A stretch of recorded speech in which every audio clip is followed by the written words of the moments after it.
GT Holidays, South India's #1 travel brand.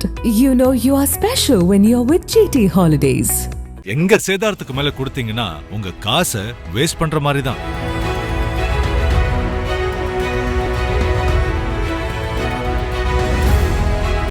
தமிழகத்தில் வடகிழக்கு பருவமழை மிக தீவிரமடைந்துள்ள நிலையில் தென்காசி மற்றும் திருநெல்வேலி மாவட்டங்களில் கடந்த சில நாட்களாக பெய்து வரும் கனமழை பெரும் பாதிப்புகளை ஏற்படுத்தியுள்ளது.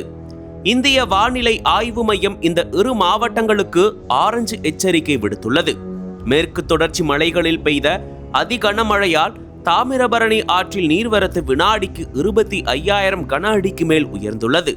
அதே சமயம் வங்கக்கடலில் உருவாகியுள்ள டிட்வா புயல் காரணமாக தென் மாவட்டங்கள் உள்ளிட்ட பல இடங்களில் கனமழை பெய்து வருகிறது. இதன் தொடர்ச்சியாக தென்காசி மாவட்டம் திடியூர் அருகே தமிழாக்குறிச்சி பகுதியில் உள்ள தாமிரபரணி தடுப்பணையில் பெரும் ஆபத்து ஏற்பட்டுள்ளது. காட்டாறு வெள்ளமும் தாமிரபரணி வெள்ளமும் இணைந்து பெருக்கால் அணை முழுமையாக நிரம்பியுள்ளது. தற்போது அணையில் 45 அடிக்கு மேல் தண்ணீர் தேங்கியுள்ள நிலையில் அணைக்கட்டின் சுவரில் திடீரென பெரிய விரிசல் ஏற்பட்டு தண்ணீர் வெளியேற தொடங்கியுள்ளது. இந்த விரிசல் மேலும் விரிவடைந்து அணை உடைந்தால் அருகில் உள்ள செங்குளம் உள்ளிட்ட 3 கிராமங்கள் முழுமையாக மூழ்கும் அபாயமும் ஏற்பட்டுள்ளது. இதனால் பீதியடைந்த மக்கள் அரசு உடனடியாக தண்ணீரை திறந்துவிட வேண்டும், விரிசலை சரி செய்ய வேண்டும் என வலியுறுத்தி சாலை மறியல் போராட்டத்தில் ஈடுபட்டனர். கனமழை காரணமாக தென்காசி மாவட்டத்தில் மாஞ்சோலை, ஊத்து உள்ளிட்ட மலைப்பகுதிகளில் 200 மில்லிமீட்டருக்கு மேல் மழை பதிவாகியுள்ளது. திருநெல்வேலி மாவட்டத்தில் சராசரியாக 90 மில்லிமீட்டர் மழை பெய்துள்ளது. வாழை, நெல் உள்ளிட்ட பயிர்கள் கடுமையாக பாதிக்கப்பட்டுள்ளன. கோர்ட்டாளம் அருவிகளுக்கு சுற்றுலா பயணிகள் செல்ல தடை விதிக்கப்பட்டுள்ளது.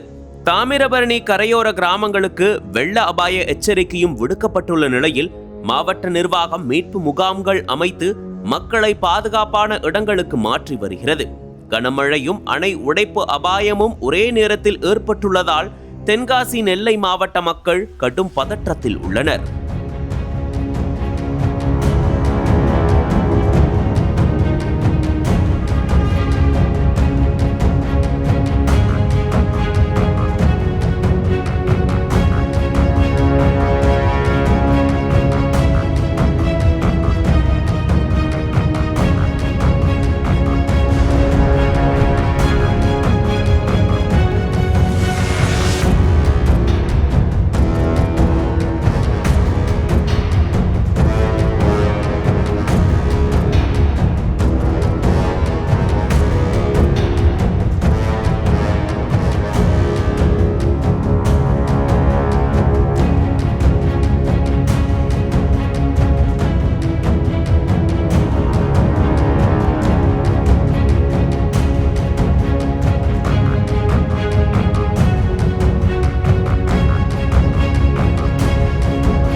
அனல் பறக்கும் செய்திகளை அப்டேட் செய்து கொள்ள நக்கீரன் களத்தை இப்பவே சப்ஸ்கிரைப் பண்ணுங்க.